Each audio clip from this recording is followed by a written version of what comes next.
আজকের ভিডিওটাও কালকের ভিডিওর মতন অনেকটাই ছোট।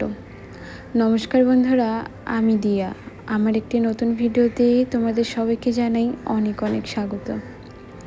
আজকে সকাল থেকেই দাঁতে ব্যথাটা অনেক বেশি, আর তাছাড়াও আগামীকাল তো রাখি বন্ধন, এই জন্যই আর কি আজকে যাব বাবার বাড়িতে। আর সেখানে তো ভিডিও বানাতে হবে, এই জন্য স্ট্যান্ডটা সাথে করে নিয়ে যাওয়ার জন্য স্ট্যান্ডের যে বাক্স ছিল তার মধ্যে স্ট্যান্ডটাকে ছোট করে নিয়ে নিয়েছি। আর দাঁতে ব্যথাটা সত্যিই সবাই জানো কতটা ভয়ঙ্কর হয়। আজকে সকালবেলা আমি যখন ভয়েস দিচ্ছি, ওষুধ খেয়ে দাঁতে ব্যথা কমার পরে প্রথমে ভেবেছিলাম যদি ভয়েস দিতে না পারি তাহলে নর্মাল মিউজিক দিয়েই ভিডিওটা আপলোড করব। তবে একবারে অনেক ওষুধ খাওয়ার জন্য ব্যথাটা প্রায় কমেছে। আর আজকে যখন বাড়িতে যাচ্ছিলাম তখন কিন্তু আমি সকালবেলা একবারে অনেকগুলো ওষুধ খেয়ে ফেলেছিলাম, মানে এত দাঁতে ব্যথা ছিল। এই জন্য দাঁত ব্যথাটা ফট করে কমে গেছে। আবার অনেকক্ষণ পরে সেই দাঁতে ব্যথাটা বেড়ে গিয়েছিল। তো প্রথমে কিন্তু আমাকে দুটো টোটো পাল্টিয়ে তারপরে বাড়িতে আসতে হলো। তো এখন যাচ্ছি বাড়িতে। আর বাড়িতে যাওয়ার পরেই মা বললো ভাত খাওয়ার জন্য। এখানে ডিমের শুকনো তরকারি, সাথে ডাল আর পাঁপড় ভাজা। তখন তো ওষুধ খাওয়ার জন্য দাঁতে ব্যথা একদম কমে গিয়েছিল, সেই জন্য ভাতটা খেতে পেরেছিলাম। তবে দুপুর হতে হতে 1টা বাজতে না বাজতেই আবার ভীষণ ব্যথা, কানে ব্যথা, মাথা ব্যথা, চোখ ব্যথা। আমি আবার 2টো ওষুধ খেয়েছিলাম। ওষুধ খেয়ে 1 ঘন্টা ব্যথা কম থাকে, তবে একবারে তো কমে যায় না। আর কালকে তো বৃহস্পতিবার ছিল, তার মধ্যে পূর্ণিমা, এই জন্য মা এখানে কিন্তু লাড্ডু এনে সব ঠাকুরকে পুজো দিচ্ছিল। আমাদের ঘরে শিব ঠাকুর, তারপর মা লক্ষ্মী ঠাকুর, অনুকূলচন্দ্র ঠাকুর, সব ঠাকুরই আছে মোটামুটি। এদিকে মা পূজা দেওয়ার পরে বললো ভাত খেয়ে নিতে।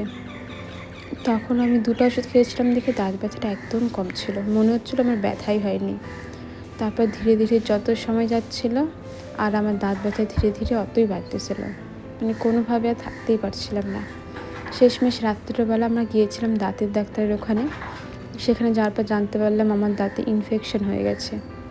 5 দিনের ওষুধ দিয়েছে আর 2 তারিখে দাঁত ওঠানোর ডেট দিয়েছে, মানে দাঁতটা উঠিয়েই ফেলতে হবে শেষমেশ। তো সকালবেলা যখন ঘুম ভেঙেছিল ভীষণ দাঁতে ব্যথা। কোনো রকমে দাদাকে রাখি পরালাম, তবে না কোনো ভিডিও, না কোনো ছবি। যদি শরীর ভালো না থাকে তাহলে কি আর মনটা ভালো থাকে বলো। এইদিকে বিকেলবেলা যখন আমার দাঁতে ব্যথা কম ছিল, মায়ের সাথে গিয়েছিলাম একটু বাইরে। তখন দেখে কেউ বলতে পারবে না যে আমার দাঁতে ব্যথা, মানে ওষুধের যে একটা পাওয়ার থাকে না, সেটা 1 ঘন্টার জন্য কমিয়ে দিয়েছিল। গিয়েছিলাম তো এক জায়গায়, সেখান থেকে ফেরার পরেই শুরু হয়েছিল মারাত্মক ব্যথাটা। তো ভাবলাম যাচ্ছি যেহেতু, তাহলে আশেপাশটা যেমন দেখতে আমাদের বাড়ির এখানে সেটা তোমাদের দেখাই। আমাদের বাড়ির আশপাশটা যেন ভীষণ সুন্দর দেখতে। এই রাস্তা দিয়ে আমি আগে কত টিউশনে যেতাম, এই রাস্তাটাই এখন অচেনা লাগছে। আসলে অনেক বছর পর এই রাস্তা দিয়ে যাতায়াত করছি। এটা কিন্তু একটা পুকুর, যার জল একদম ভর্তি আছে এখন, বৃষ্টির সময় সেই জন্য। অন্য সময় কিন্তু জল একদম নিচে থাকে আর পুরো পুকুরটা ফাঁকাই থাকে। পুজো করার পর সব মূর্তি কিন্তু এখানে এনে রাখা হয়, এই জন্য পুকুরটা দেখতে এতটা পরিমাণে ময়লা।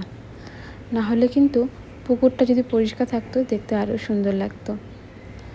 আজ আমার মা আগে যাচ্ছে আর আমি পেছন পেছন। তো চলো বন্ধুরা, আজকের ভিডিওটা না এখানেই শেষ করি। তোমাদের সাথে দেখা হবে নতুন ভিডিওতে। তোমরা সবাই ভালো থেকো, সুস্থ থেকো। আর হ্যাঁ, কোনো কমেন্ট পড়তে পারছি না, আসলে কথা বলতেই কষ্ট হচ্ছে। কোনো রকমভাবে ভিডিওটা এডিট করলাম। আজ তাহলে আসি, সবাই ভালো থেকো।